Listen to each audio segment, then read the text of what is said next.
সম্মানিত আশেকে রসুল ও হোসাইনি মুসলমানদের প্রতি আমার অন্তরের অন্তঃস্থল হতে সালাম জানাচ্ছি।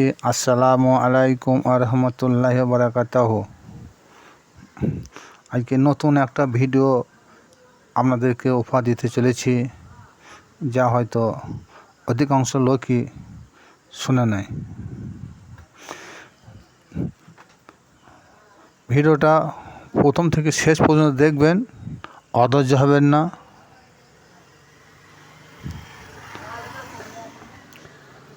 মহান আল্লাহ পাক রব্বুল আলামিন এই মানবকে সৃষ্টির শ্রেষ্ঠ বলে ঘোষণা করেছেন। কোরআনে আরবি ভাষায় কি বলেছেন? আশরাফুল মাখলুকাত বলে আখ্যায়িত করেছেন। মানুষ সৃষ্টির শ্রেষ্ঠ হওয়ার পরও তবুও কেন সে একজন নারীর কাছে খুবই দুর্বল হয়ে পড়ে? আমরা যে মানুষ 18,000 মখলুকাত আল্লাহ পাক রব্বুল আলামিন তিনি সৃষ্টি করেছেন, সৃষ্টির সেরা সব দিক থেকে, তবুও কেন একজন নারীর কাছে আমরা দুর্বল হয়ে পড়ি? দুর্বল হওয়ার মূল কারণ হলো যে পানি যেমন একটা পদার্থ, আগুনও একটা পদার্থ।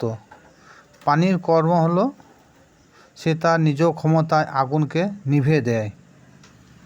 কিন্তু আগুন আর পানি যদি পাশাপাশি থাকে, তাহলে আগুন তখন তার নিজ ক্ষমতায় ওই পানির পাত্রকে গরম করে বাষ্প আকারে পরিণত করে ছেড়ে দেয়। এখান থেকে বোঝা গেল যে সময় ক্ষেত্রে পানির থেকেও আগুনের ক্ষমতা বেশি হয়ে যায়। আবারও আগুনেরই মরণ এই পানির দ্বারা হয়ে থাকে। সেটা তখনই সম্ভব যখন এই পানির একটা বড় রাষ্ট্রের মেশিন দ্বারা আগুনের উপর নির্বাপিত করা হয়। যখন আগুনের মধ্যে এই পানিকে একটা বড় রাষ্ট্রের মেশিন দ্বারা আগুনের উপরে নির্বাপিত করা হয়, তার আগে নয়। এই আগুনটা হলো একটা নারী, পানি হলো পুরুষ। রাষ্ট্রের মেশিনের সৃষ্টিকর্তা হলো আপন মুর্শিদ। পুরুষ যদি কাম মনোভাব লইয়ে নারীর নিকট গমন করে, কখনো সেই পুরুষ নারীর কাছে জয়ী হতে পারবে না, চিরদিন দরিদ্র হয়েই থাকবে। সাধারণত মেয়েরা জ্ঞান ও দিনদারিতে একটু পিছিয়ে থাকে। তার জন্যে জ্ঞানবান পুরুষের জ্ঞানকে এরা ধ্বংস করার চেষ্টা করে এবং ধ্বংস করে দেয়ও। প্রতিটি নারীর প্রতি ভালোবাসা থাকা আমাদের প্রয়োজন, কিন্তু ভালোবাসা দুই প্রকার। এক নম্বর হলো মনোরঞ্জন ভালোবাসা, 2 নম্বর হলো ইন্দ্রিয়রঞ্জন ভালোবাসা। যখনই আমাদের মধ্যে ইন্দ্রিয়রঞ্জনের প্রেম মহব্বত জেগে ওঠে, তখন সে আর সৃষ্টি সেরা মানুষ বলে গণ্য হবে না। কারণ এই প্রেম ভালোবাসা একমাত্র মানুষ ব্যতীত যত প্রাণী আছে তাদের মধ্যে এটা হয়ে থাকে। যেমন হাঁস, মুরগি, গরু, ছাগল, কুকুর, বিড়াল ইত্যাদি ইত্যাদি। এদের ভালোবাসার মধ্যে মনোরঞ্জন থাকে না, থাকে শুধু ইন্দ্রিয়রঞ্জন বা কাম আর কাম।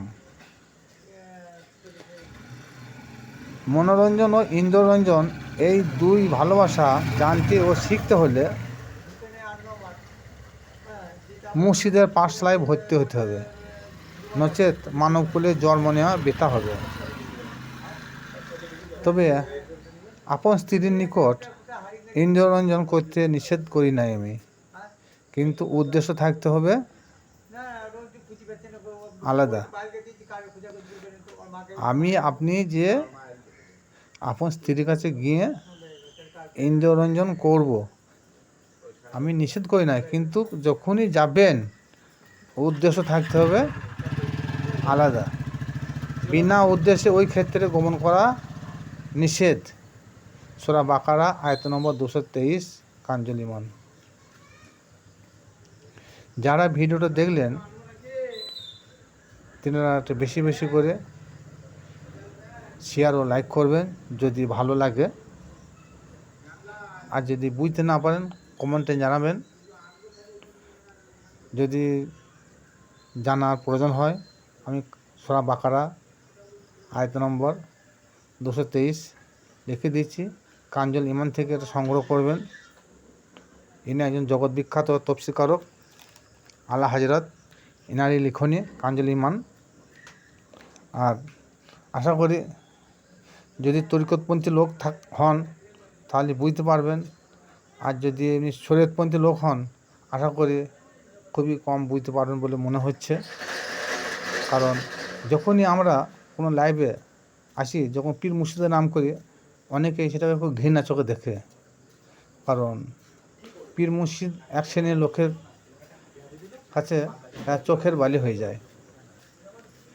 তবে জানি না কে কোন উদ্দেশ্যে নিয়ে আমার ভিডিওগুলো দেখেন, তবে যদি কিছু জানার থাকে বলার থাকে বলবেন। আর আমি খুব সহজ সরল ভাষায় ভিডিওগুলোকে আপনাদের কাছে উপহার দিতে চলেছি। আমার ভাষার মধ্যে কোনো জটিলতা থাকে না, মানুষ সবাই যাতে বুঝতে পারে সেরকম সহজ সরল ভাষা আমি প্রয়োগ করি, কোনো উচ্চমার্গের ভাষা আমি প্রয়োগ করি না। আসসালামু আলাইকুম।